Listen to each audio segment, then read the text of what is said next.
We just want to try something. It's probably a terrible idea.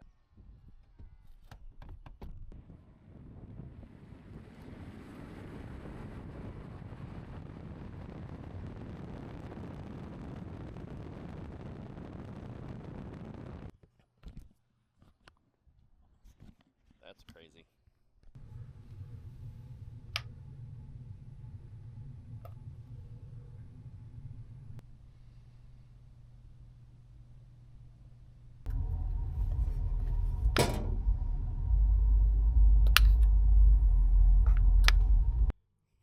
Okay. So essentially, the dryer outlet is a 1430, and it was a little hot when you would charge. You could feel that there was some heat build up when you're charging at 24 amps, but when I replaced that receptacle, it lessened the there's like no heat. It's virtually cold the entire time. So what we're doing now is this time I'm gonna have actually some concrete stats for you guys, which is we're gonna take temperature readings and then post them up. Because before the older outlet, before I replaced it, you could charge at 24 amps, but the outlet physically would be warm. And when I put in the new outlet for $18 at Lowe's, it doesn't get warm at all. It's not hot. Now the older outlet, you could lower the amperage to 17 instead of 24, and it would be cool to the touch, which gives you that peace of mind. You do want it to be cool to the touch, but it was still making like noise, like electric noise. And typically you don't really want that. You want your outlet to be cold and noiseless. So changing the outlet. Now we'll do a little more experimenting here with how we have the Tesla charger mobile deal set up. Loss of words because I'm not very smart. But I have the Y splitter there, which you saw, and that helps not have to unplug and replug in stuff. And of course, with the good old charger from the Tesla, you don't have to worry about oh, she likes that. You don't have to worry about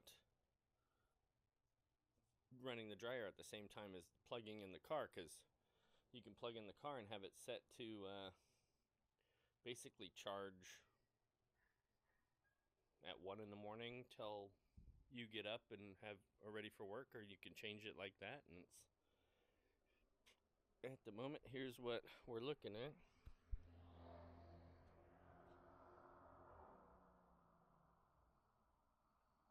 Six kilowatts at 24 amps, 235 volts, 4 hours to 80%, starting at 47. Now usually I wouldn't start this, I would start lower, like maybe the bottom half of 30%. That way it's just not as, I'm trying to keep the battery pack well, and I hear a lot of people talking about going from like 20% to 90%. We're still doing a lot of research, and a lot of other people doing and posting up their videos, watching that, and trying to make sure that I'm making the best decision for the Tesla possible.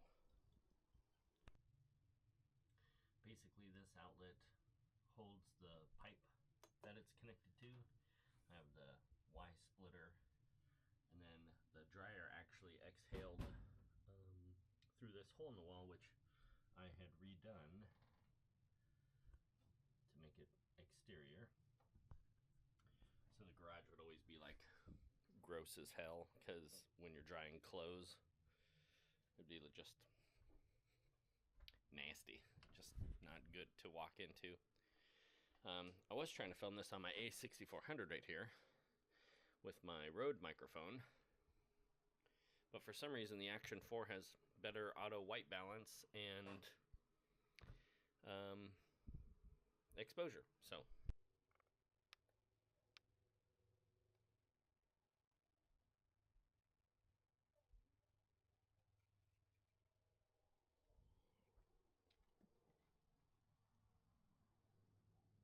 fucking wake up.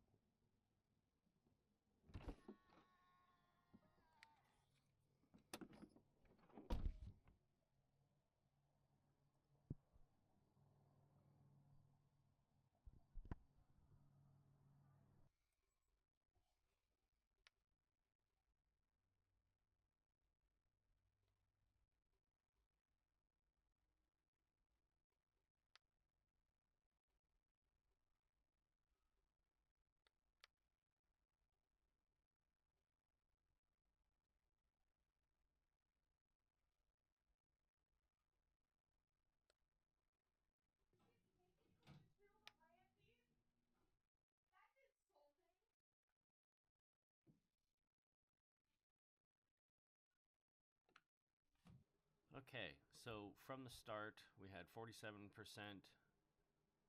state of charge with 4 hours and 15 minutes left to 80%. The ambient power start was 65. At an hour and a half, the Tesla mobile charger was 93. 57% state of charge, 2 hours and 50 minutes left to 80%.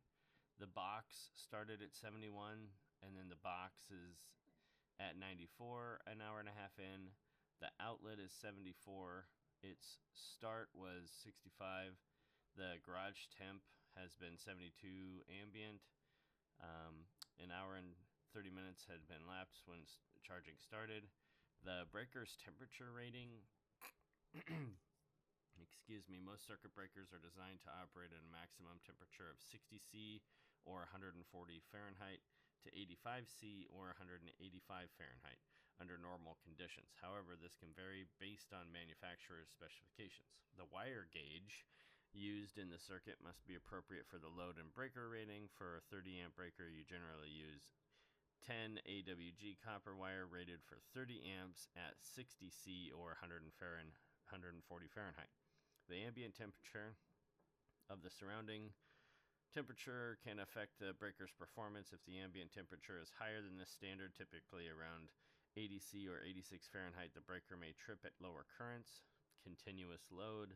For loads that are continuous, they're considered 3 hours or more runtime, which is only recommended to use 80% of the breaker's capacity, which means a maximum of 24 amps on a 30 amp breaker. And the temperature rise. The breaker will generate some heat during operation. Regular checks for any signs of overheating like discoloration or burning smell are essential to ensure safety. So 140 Fahrenheit rated with a 94 current has 46 degrees Fahrenheit or a difference of 7 C left in its capability of like heat wise trip. So it's safe to say, like, if you do notice your outlet is making any kind of noise or is warm to the touch, probably get it replaced. I'm going to look into maybe replacing the breaker. I know that that box was put in 2004, and I'm pretty sure that ITE was bought out by Siemens. So I just have to open it up, figure out the breaker style, change out the breaker, and then run my test again to see if there's any temperature like variance. So if you have any questions, comments, or concerns, don't hesitate to post in the comment section below. Thank you for your time.